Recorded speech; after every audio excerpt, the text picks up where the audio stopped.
இங்கே விதவிதமாய் குழந்தைகள் போல் செடி வளர்ந்தது.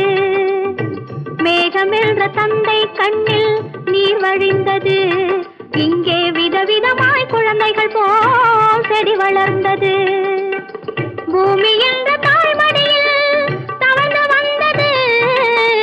பூமி என்ற தாய்மடியில் தவழ்ந்து வந்தது. நோயில் புலம்புகின்ற மனிதருக்கும் மருந்து தந்தது. நோயில் புலம்புகின்ற மனிதருக்கும் மருந்து தந்தது. காட்டு ராணி கோட்டையிலே கதவுகள் இல்லை. இங்கு காவல் காக்க கடவுளை என்றே ஒருவரும் இல்லை.